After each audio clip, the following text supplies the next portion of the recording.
श्री राम चरणानुरागी आचार्य राज मिश्रा जी से धर्म, संस्कृति और एस्ट्रोलॉजी से संबंधित जानकारी के लिए हमारे YouTube चैनल मानस ज्योतिष ज्ञान को अभी सब्सक्राइब करें और बेल के बटन को क्लिक करें।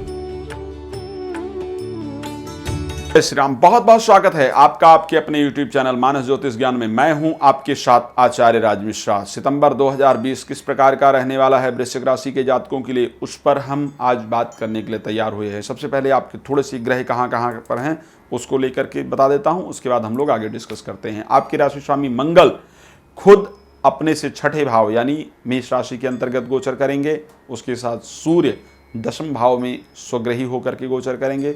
शुक्र गोचर करेंगे कर्क राशि के अंतर्गत नवम भाव में होकर के। बुध कन्या राशि में गोचर करेंगे आपके 11वें भाव के अंतर्गत। केतु बृहस्पति महीने के 23 तारीख तक गोचर करेंगे आपके दूसरे भाव के अंतर्गत। 23 तारीख के बाद केतु परिवर्तित होकर के आपकी राशि में आ जाएंगे और राहु सप्तम भाव के अंतर्गत पहुंच जाएंगे। बृहस्पति दूसरे भाव में अकेले रहेंगे। अब बिफोर परिवर्तन राहु और केतु हमें क्या करना चाहिए? एक तो क्योंकि सूर्य दशम भाव में स्वग्रही होकर बैठे, बहुत कम समय आता है जब ऐसा बड़ा ग्रह, ऐसा एक अच्छा प्लैनेट हमारे दशम भाव के अंतर्गत खुद बैठा हो अपनी राशि में। और पंचम भाव का स्वामी जो बृहस्पति है वो जाकर के द्वितीय भाव के अंतर्गत बैठा है। अब इस माह हमें नौकरी प्राप्ति के लिए जो भी प्रयास करना चाहिए, मैं जानता हूं इस पैंडेमिक टाइम में बहुत सारे लोग अपनी नौकरियों को खो चुके हैं। बहुत सारे लोगों का जो बिजनेस है वो बर्बाद हो गया है। लेकिन हम मानव का एक स्वभाव है कि परमात्मा का आशीर्वाद प्राप्त हो और हमें निरंतर आगे बढ़ते रहना चाहिए, जरूरी भी है। श्री रामचरितमानस के अंतर्गत भी गोस्वामी तुलसीदास जी ने बहुत स्पष्ट कहा है कि तुलसी जस भवतव्यता तैसी मिले सहाय और आपू जाए ताहि पे ताहि तहाँ ले जाए। परमात्मा कुछ समय हमें जरूर आगे बढ़ने के लिए प्रदान करता है। तो ये माह परमात्मा ने आपको ऐसा माह दिया है कि जो आपकी पिछली चीज़ें बर्बाद हो गई हैं, चाहे आपकी नौकरी चली गई है तो नौकरी को दोबारा से प्राप्त करने के लिए ये माह परमात्मा ने तैयार किया है। आपका बिजनेस पूरी तरह से ठप हो गया था, बिजनेस आपका बंद हो गया था, तो परमात्मा ने आपको ये महीना दिया है कि इस माह आप अच्छा प्रयास कीजिए, आपका बिजनेस दोबारा से अपने ट्रैक पर वापस आ जाएगा।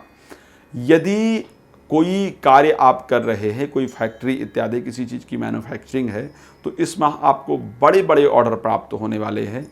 कुछ लोग उसमें उधार मांगने का प्रयास करेंगे, आप उधार दीजिएगा, आपको उससे नुकसान नहीं होगा, आपका धन डूबेगा नहीं, बल्कि आपका धन निश्चित रूप से आ जाएगा।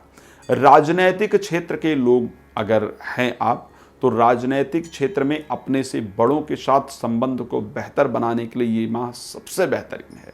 जो आपके सीनियर हैं, जो आपके बड़े हैं, जिनसे फ्यूचर में लाभ इत्यादि प्राप्त हो सकता है, उनसे संपर्क साधने का प्रयास कीजिए। इस माह उनकी तरफ से पॉजिटिव रिजल्ट प्राप्त होगा और वो रिजल्ट आपको जीवन में बहुत अच्छी तरीके से आगे बढ़ाने वाला होगा। एक और चीज़ आपको बताना चाहूँगा, एक ध्यान रखने वाली बात है, आपके कुछ बहुत क्लोज लोग राजनीतिक क्षेत्र में हैं तो बता रहा हूँ, बहुत नज़दीकी लोग आपको धोखा देने का प्रयास करेंगे। तो नज़दीकी जो आपके नीचे हैं, जो आपके अपने बनते हैं, उनसे सावधान रहिए। जो लोग ऊपर हैं, जो लोग आपको आगे बढ़ा सकते हैं, उनसे संपर्क बेहतर करने का प्रयास कीजिए, आपको एक अच्छी सफलता जरूर प्राप्त होगी। उसके साथ बैंक से कर्ज इत्यादि प्राप्त करना चाहते हैं, बैंक से लोन इत्यादि प्राप्त करना चाहते हैं, तो इस माह उसके लिए प्रयास करें। आपको बैंक से कर्ज, बैंक से लोन इत्यादि जरूर प्राप्त हो जाएगा। किसी को धन दिया इत्यादि था तो उससे भी आपको वापस प्राप्ति के लिए किया गया प्रयास सफलता देने वाला होगा। पिता का आशीर्वाद इस माह आपके लिए अमृत के तुल्य होगा। यदि किसी भी महत्वपूर्ण कार्य पर जा रहे हैं तो पिता का आशीर्वाद जरूर प्राप्त करें। पिता के आशीर्वाद से आपके अच्छे अच्छे जो बिगड़े हुए काम थे, जो खराब काम थे, वो आपके निश्चित रूप से बन जाएंगे और आपका जीवन सुख समृद्धियों से परिपूर्ण रहेगा। महत्वपूर्ण काम के लिए इस माह आप बृहस्पतिवार का दिन सेलेक्ट कीजिएगा। पीला कपड़ा या पीला रुमाल इत्यादि किसी महत्वपूर्ण कार्य पर रख के लेकर जाइएगा, जिससे आपको अच्छा लाभ प्राप्त हो।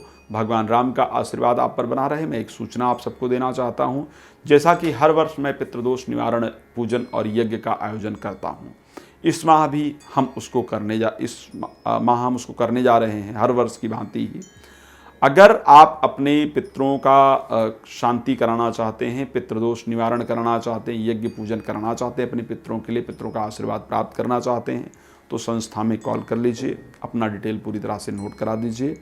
आप उस पूजन को ऑनलाइन देख पाएंगे अपने घर पे बैठे हुए, और अपने पितरों का आशीर्वाद आप निश्चित रूप से प्राप्त कर पाएंगे या प्राप्त कर पाएंगी। उसके साथ हमारी वेबसाइट है www.manasjyotish.com करके आप इस पर विजिट करके बहुत सारी अच्छी जानकारी प्राप्त कर सकते हैं या कर सकते हैं। संस्था का नंबर दिया जा रहा है, यदि अपने विषय में कोई जानकारी प्राप्त करना है आप प्लीज़ इस पर फ़ोन करके जानकारी प्राप्त कर सकते हैं। जय श्री।